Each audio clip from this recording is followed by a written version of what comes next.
Welcome back to Our Community. Susie Thomas visiting with Stacy Gagnon, Marlon Miller from JPV Press. And Stacy, because you just have nothing else to do, you wrote a book, Cowboy Joel and the Wild Wild West. And we should say this is written by the Gagnon family. Everybody got together and had some input. People might have missed yesterday and aren't sure what the inspiration about this book was. So could you let us know that again? Who is Cowboy Joel in this book? Well, Joel is our middle son, and he has what is called golden hair syndrome. And it's a fancy word for a craniofacial deformity. So he's missing an ear and part of the bone structure on the left side of his face. And so he looks different. Mm-hmm. We ended up I ended up writing a viral post about him.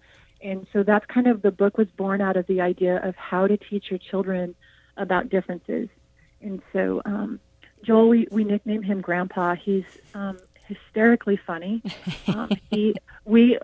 Grandpa came about because, he loves Google Maps. He would be like, hey, you guys are too loud in here, even though he's deaf.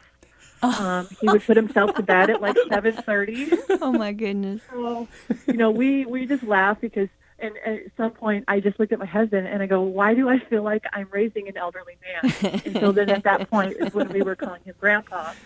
And so he is such an amazing, brave, quirky kid, and you get to know him, and he's got these deep thoughts that'll just blow you Mm-hmm. away. And so I think it's important for other children to understand that Joel did not sign up for this, and right. I remember I worked at an art museum recently. They had a show where the whole show was models of people who back in the day, it was called circus freaks, which is very horrible thing to call any person, but that was what they were called back in the day. And they had life-size models of these people, and that was the name of that show. And I remember some kids going through and seeing that and just going, ooh, ooh. And I felt compelled to go up and say, what's important to remember is that these were people. These were people just like you, and they did not sign up for this. This was something that they were born with this. That was not that, if they had their choice, probably wouldn't be this way. And it was important for children to realize, oh, yeah, I can't help the way I look either, and neither can this child. And to get to know a person, do you find that once people get to know how hysterically funny Joel is and get to know Joel, then suddenly what a person looks like becomes so back in the background that it's not even noticeable anymore. Do you find that? Absolutely, and it's interesting. That was the biggest lesson I learned. As his mother, I stopped seeing the differences in him, and so I wasn't proactive for him. And so what ended up happening in first grade is he went to school, and a group of older kids cornered him in the hallway and started calling him monster and freak. And he came home just devastated. And I remember realizing and recognizing that as his mother, I had to go and teach and advocate for him because he wasn't going to. He's incredibly shy.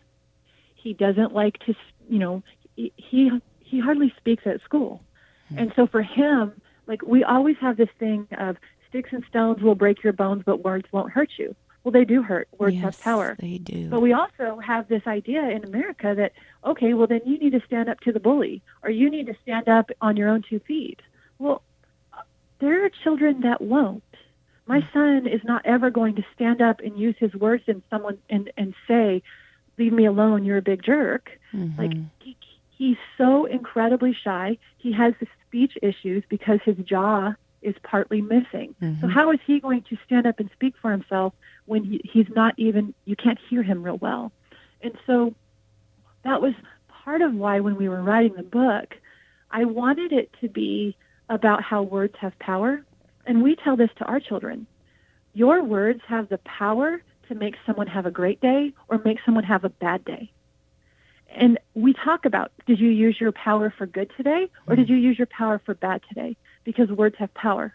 The second message is that we all have a voice inside our heads telling us that we have things wrong with us or we're not worthy.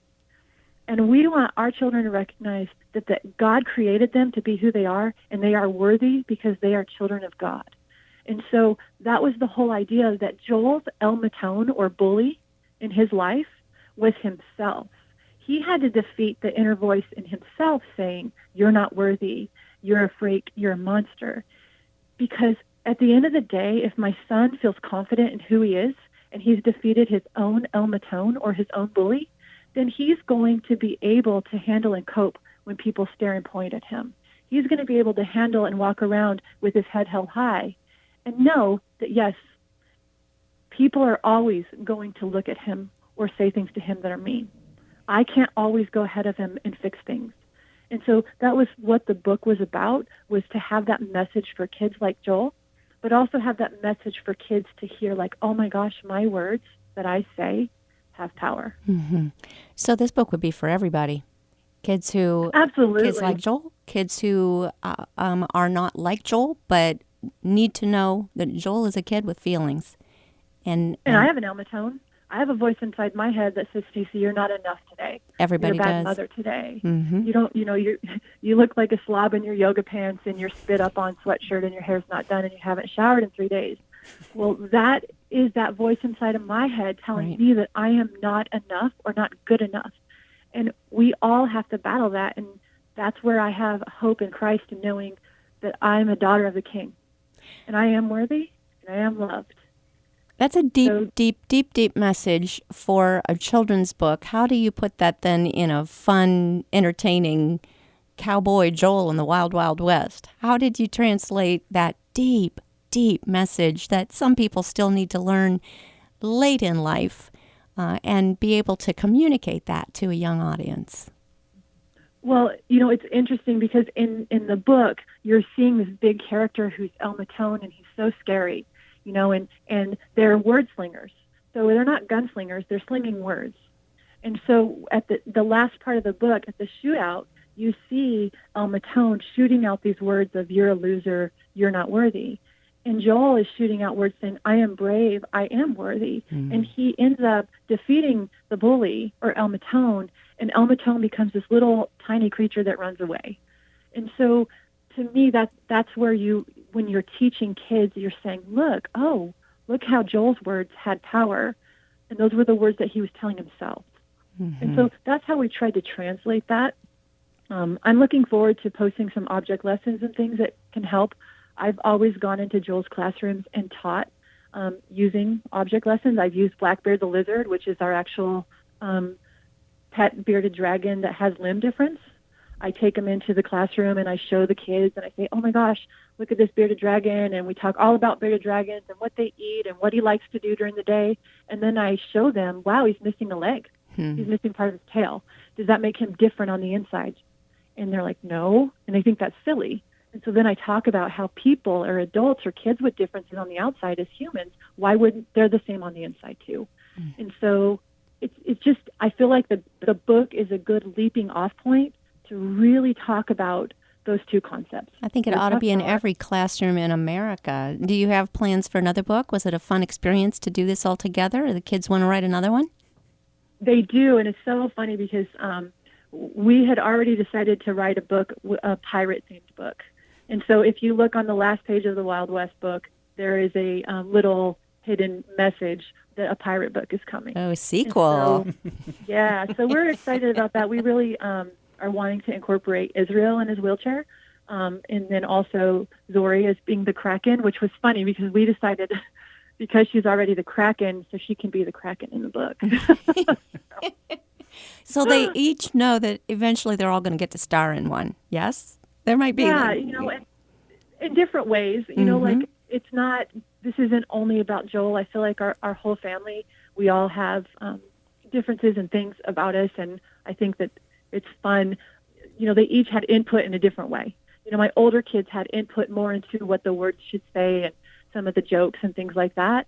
My younger kids had input into, hey, maybe Seth can add this. Can Seth put this on the page? And so Seth is our illustrator. And so we would, go back and forth with the illustrator on things to add, because who better to write a book for kids than children? Absolutely. They know what they like. Yes, I'm so glad you mentioned Seth. That is Seth Yoder. He's actually going to be joining us tomorrow, so we're going to get to hear from him as well.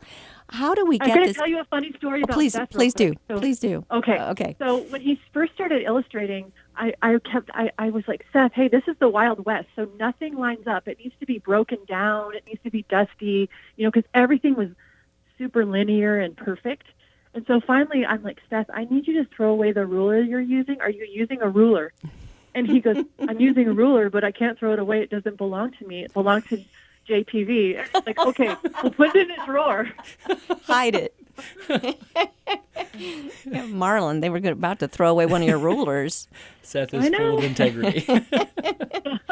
I should throw this out to both of you. How can we get this book? This honestly needs to be on every family's shelf, on every child's bookshelf, and in every classroom, every church and Sunday school library. How do we get this book? Well, they can go to I'll let Joel's... Marlon answer that. Okay, that sounds good. They can go to joelsfriends.com, just the way it sounds, joelsfriends.com, and they can order from there. So now that's it? Okay, well, that's easy to do. That's about all right. it. It'll be on Amazon on the 4th of June as well. Okay. And that other country you're hearing from is Marlon Miller, who has started JPV Press. Just in our closing minutes, remind us about this wonderful publishing company. Oh, goodness. We're just a small team in Winesburg, Ohio, and we started publishing books about 1.5 years ago or so, and have had a fantastic time. There's about 10 books out now, and I am so proud of our team. I can't tell you. And what is so very cool is that out of Winesburg, Ohio, you have cross paths with people like Stacy Gagnon and the Gagnon family, and really you've got a national thing going on here. How surprised are you about that? You have no idea. That's something that our family and staff have never, up until this point, had never even really imagined. But it has been such an amazing journey to work with Darren and Stacy and their family, and everybody else. It's good. Mm-hmm. Stacy, have you ever been to Winesburg? I have not, but I have promised to go that direction. So Absolutely. You're going to love it. You're going to love Amish country, and just be ready to eat some of the best food you've ever tasted and shop in some of the coolest places you've ever seen. That's all I'm saying. Well, it is definitely a feat traveling with such a large group across country. So we will make it happen. Oh, that'd be fun. We want to meet you all. All right, Cowboy Joel and the Wild, Wild West, written by the Gagnon family, illustrated by Seth Yoder, who we will be meeting tomorrow. And my goodness, Stacy Gagnon and Marlon Miller, of course. Thank you so much for joining us today on Our Community. Well, thank you for having us. Thank you.